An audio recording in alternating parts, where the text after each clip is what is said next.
Hello friends, welcome back to Suresh சூர்ஸ் TV. இந்த video பார்த்தீங்கன்னா ஒரு லைக் போட்டுக்கோங்க, மறக்காமல் லைக் பண்ணுங்கள் ஃப்ரெண்ட்ஸ்.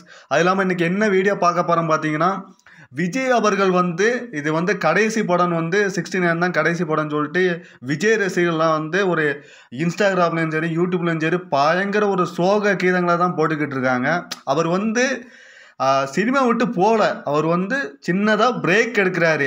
ஏன்னா 2026 சிஎம் எலெக்ஷன் வர்றதுனால அதுக்காக வேண்டி அந்த எலெக்ஷனுக்காக அவர் கவனம் செலுத்துறாரு. அதனால் 25 ஒரு படம் கொடுத்துட்டு 26 அவர் கொஞ்சம் பிரேக் கொடுக்குறாரு, அந்த எலெக்ஷனுக்காக பிரேக் கொடுக்குறாரு. அதனால தான் அவர் படம் நடிக்கலை. அதுக்கடுத்து எலெக்ஷன் முடிஞ்சா விட்டு அவர் நடிக்க வருவார். அது எப்படி அவர் நடிக்காமல் போவார்? அது தெரியாமல் விஜய் ரசிகர்கள் பயங்கர ஒரு சோகத்தில் சோக கீதங்களாக போட்டுக்கிட்டு இருக்காங்க. அதுவும் வீடியோலாம் ஒரு பார்க்கவே ஒரு சோக மலைகளை தான் பொழிஞ்சிக்கிட்டு இருக்காங்க விஜய் ரசிகர்கள் எல்லாம்.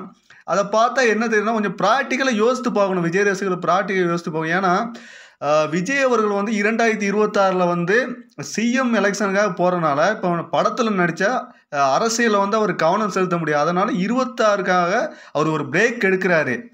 ஒரு உச்சத்தில் இருக்கும் நடிகர் விஜய் அவர்கள் அரசியல் எதுக்கு வராருன்னா, அவர் தன் மக்களுக்கு நான் செய்யணும். இப்போ எனக்கு அவங்க எல்லாமே செஞ்சிட்டாங்க, அவங்களுக்கு நான் ஏதாச்சும் பண்ணணும். அதனால தான் அவர் அரசியலே வராரு. அவர் பட வாய்ப்பு இல்லாமலையோ மார்க்கெட் இழந்தோ அவரோட படம் தோல்வி அடைஞ்சோ அப்படி ஒன்றும் அவர் வரலை. ஒரு உச்சத்தில் இருக்கும் நடிகர் தன் மக்களுக்கு, தன் தமிழ்நாட்டு மக்களுக்கு என்னால் முடிஞ்ச அளவு உதவி செய்யணும், அதுக்கு நான் ஒரு அரசியல் பணிக்கு வரேன் அப்படின்னு சொல்லிட்டு தான் வராரு. அவர் சினிமா விட்டு என்றைக்குமே அவர் போகல. அவர் எப்போ வந்தாலும் அவர் சினிமாவில் கிங்கு தான். அவர் இப்போ கூட கிரேட்டஸ்ட் ஆல் டைம் கூட ஒரு பயங்கர ஓப்பனிங்கு நல்ல கலெக்ஷன் வெற்றிகரமாக ஓடிக்கிட்டு இருக்கு தேட்டரில். அவர் அவர் யாராலையும் அழிக்க முடியாது.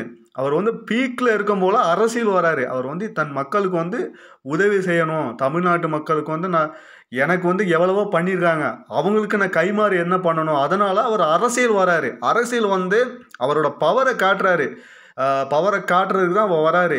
அவர் எடுத்தோன்னே சிஎம்லாம் ஆக முடியாது. ப்ராக்டிக்கலாக யோசித்து பார்த்தா சிஎம் ஆக முடியாது. அதனால் அவர் இப்போ இருந்தே ஒத்திகை பார்க்குறாரு அரசியல் பானத்தில். அதனால் 2026 ஒரு சடனாக ஒரு பிரேக் எடுக்கிறாரு. அது மட்டும்தான். ஏன்னா இப்போ நம்ம சூர்யா அவர்களுக்கெல்லாம் படமே நம்ம அஜித் அவர்களாக இருக்கட்டும், நம்ம சூர்யா அவர்களாக இருக்கட்டும், அவங்களுக்கெல்லாம் இப்போ படமே வரல. அவங்க இப்போ சூர்யா அவர்கள்லாம் எடுத்துக்கிட்டிங்கன்னா கடைசி அவருக்கு வந்தது எதற்கு துணிந்தவன். 2022 ரிலீஸ் ஆன எதற்கு துணிந்தவன் தான் வந்துச்சு. இன்னி வரை அவருக்கு படம் வரல. விஜய் 26 மட்டும்தான் படம் வரல. ஏன்னா 26 அவர் அந்த எலெக்ஷனுக்காக கவனம் செலுத்துறாரு. அது இல்லாமல் நம்ம அஜித் அவர்களுக்கும் சரி கடைசியாக இறங்கின துணிவுக்கு அடுத்து எந்த படமே அவருக்கு வரல. அப்போ அவங்க ரசிகர்லாம் காத்துக்கிட்டு தானே இருக்காங்க. அது மாதிரி தான் விஜய் ரசிகர்கள் அவர் படங்களுக்கு அவர் படத்துக்கு சின்னதாக ஒரு இடைவெளி கொடுக்காரு. அவர் அரசியலில் நான் கவனம் செலுத்தணும், அதுக்காக சின்ன ஓய்வு எடுத்துக்கிறாரு. இப்போ தளபதி 69 கடைசி படம் சொல்கிறதுக்கு காரணம் என்னென்னா, இது பிஸ்னஸ் அதிகரிக்கும். அதுதான் கேவின் ப்ரொடக்ஷன் ஒரு வீடியோவே விட்டுருந்தாங்க. அவங்களோட பிஸ்னஸ் ஸ்ட்ராட்டஜி வேறு. ஏன்னா இது கடைசி படம்னு சொன்னால், விஜயோட லாஸ்ட் டைம் படம்னு சொன்னால் மக்கள் எல்லாரும் தேட்டருக்கு வருவாங்க. அதுதான் அவங்களோட ஒரு பிஸ்னஸ் ஸ்ட்ராட்டஜி. ஏன்னா இப்போ இருந்தே விளம்பரம் பண்ண தொடங்கினோம்னா, விஜயோட கடைசி படம், அப்போ அவங்களுக்கு ஒரு பிஸ்னஸ் வேல்யூ அதிகரிக்கும். அதனால தான் கேவின் ப்ரொடக்ஷன் ஒரு தெளிவான வீடியோ விட்டுருக்காங்க. இதை புரிஞ்சிக்காத விஜய் ரசிகர்கள் இதை அவங்க புரிஞ்சுக்கணும். ஏன்னா இது கடைசி படம் சொன்னால் அவங்களோட மார்க்கெட் எகிரும். பிஸ்னஸ் வேல்யூ அதிகரிக்கிறனால தான் அவங்களோட ஸ்ட்ராட்டஜியே இது கேவின் ப்ரொடக்ஷன்.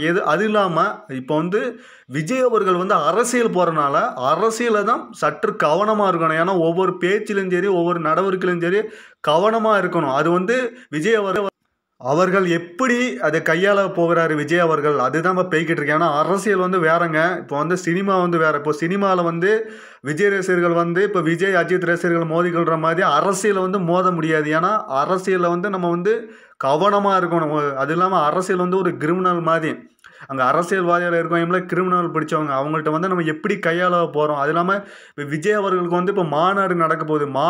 மாநாடு ஒரு வெற்றிகரமாக முடிச்சிட்டாலே அவர் இந்த அரசியல் பானத்தில் ஒரு மிகப்பெரிய வெற்றி அடைஞ்ச மாதிரி தான். ஏன்னா அந்த மாநாடு தான் முக்கியம். ஏன்னா அதில் அவர் எப்படி பேச போகிறாரு, அவரோட தொண்டர்கள் எப்படி பேச போகிறாங்க, அதுதான் ஒரு முக்கியமான ஒரு பேசும் பொருளாக போய்கிட்டு இருக்கு. விஜய் அவர்கள் கட்சி எடுத்துக்கிட்டிங்கன்னா அவர் வந்து இப்போ விஜயும் புஷி ஆனந்த் தான் ஒரு வயசானவங்க, மற்றவங்க எல்லாம் இளரத்தம். இப்போ வந்து அவங்க வந்து எப்படி கையாள போகிறாங்க அதுதான் இப்போ வந்து பயங்கரமாக போய்கிட்டு இருக்கு. அது இல்லாமல் இப்போ அரசியலில் இறங்கியிருக்காரு. அரசியல் இறங்கினோன்னா இப்போ விஜய் வந்ததை பொறுத்து இப்போ மற்ற கட்சிகளுக்கு இப்போ ஆபத்து. ஏன்னா இந்த இப்போ நம்ம சீமான் கட்சி இருக்குல்ல, அவருக்கு வந்து இது மிகப்பெரிய ஒரு ஆபத்தான இதுதான், ஆபத்தை நோக்கி தான் அவரும் போய்கிட்டு இருக்கு. ஏன்னா இவர் வரனால இப்போ வந்து எலெக்ஷன் வந்து இப்போ ஓட்டு 2026 எலெக்ஷன் வந்து ஓட்டு கிளையும். இப்போ வந்து 2026 வரனால இவர் வந்து இப்போ 10th +2 மாணவர்களுக்கு வந்து ஒரு கல்வி ஒரு பரிசு அளிப்பு விழாவில் வந்து இவர் கொடுத்தனால அந்த மாணவர்கள் வந்து இவருக்கு ஓட்டு போட அதிக வாய்ப்பு இருக்குது. ஏன்னா அதுதான் இப்போ அதிக வாய்ப்பு இருக்கனால விஜய்க்கு வந்து ஓட்டு அதிகமாக வாய்ப்பு இருக்குது ஓட்டு விழுகிறதுக்கு. அது இல்லாமல் அவர் வந்து 10th +2 மாணவர்களுக்கு வந்து இந்த கல்வி பரிசு தொகை வழங்கினால அவருக்கு வந்து மிகப்பெரிய ஒரு இது இருக்குது. ஏன்னா அந்த மாணவர்கள் வந்து விஜய் அவர்களுக்கு தான் ஓட்டு போடணும்னு நினைப்பாங்க. அது இல்லாமல் அவங்க குடும்பமும் சரி, அவங்களும் விஜய் அவர்களுக்கு தான் நம்ம ஓட்டு போடணும். ஏன்னா அவர் உதவி செஞ்சுருக்கார் கல்விக்காக. ஏன்னா இதுவரை யாரும் அப்படி பண்ணதில்லை. அதனால அவருக்கு வந்து ஓட்டு விழ அதிக வாய்ப்பு உள்ளது. அது இல்லாமல் இந்த சின்ன சின்ன கட்சிகளை ரொம்ப பயப்படுவோம். ஏன்னா விஜய் அவர்கள் வந்து அரசியல் வந்தனால இப்போ ஓட்டு வந்து ரொம்ப கிளையும். ஓட்டு வந்து விகிதம் பார்த்தா ரொம்ப கிளையும். ஏன்னா தமிழ்நாட்டில் ஏன்னா டிஎம்கே ஏடிஎம்கே இருக்கனால இப்போ அவங்களுக்கே இது ஒரு சவாலான விஷயந்தான். ஏன்னா விஜய் அவர்கள் வர்றனால இப்போ விஜய்க்கு வந்து பாதி ஓட்டு கிளைஞ்சிரும். அவரோட பவர் என்னன்னு தெரியும். ஏன்னா 2026 வந்து அதனால தான் அவர் வராரு. நம்மளும் இருக்கோம் அரசியலில், அதனால் அவர் வராரு. வரனால இப்போ டிஎம்கேவும் ஏடிஎம்கேவும் ரொம்ப பயப்பட இது இருக்குது. அது இல்லாமல் அவங்க வந்து விஜய் அவர்கள் வந்து பயக்காமல் போகிறது தான் நல்லது. விஜய் அவர்களை வந்து நம்ம பகைச்சிக்கக்கூடாதுன்னு அவங்களும் நினைப்பாங்க. இது வந்து 100க்கு 100 உண்மைங்க. அது இல்லாமல் விஜய் கட்சியை வந்து நம்ம பயக்கக்கூடாது. அவங்களோட இப்போ விஜய் சப்போஸ் ஒரு பாதி ஓட்டு அவர் பக்கம் போயிருச்சுன்னா இப்போ அவங்க வந்து கூட்டணியில் போக தான் நினைப்பாங்க. இப்போ அந்த கட்சி இதெல்லாம் அப்படி தான் பார்ப்பா. இது தெரியாத விஜய் ரசிகர்கள் வந்து இனி விஜய் அவர்கள் வந்து சினிமாவுக்கு வரமாட்டாங்க அப்படின்னு ஒரு புரிதலில் இருக்காங்க. இது என்ன தான் நம்ம சொல்லணும் ஒன்றும் புரியலை. இந்த வீடியோ பிடிச்சிருந்தால் லைக் பண்ணுங்கள், ஷேர் பண்ணுங்கள், மறக்காமல் சப்ஸ்கிரைப் பண்ணுங்கள்.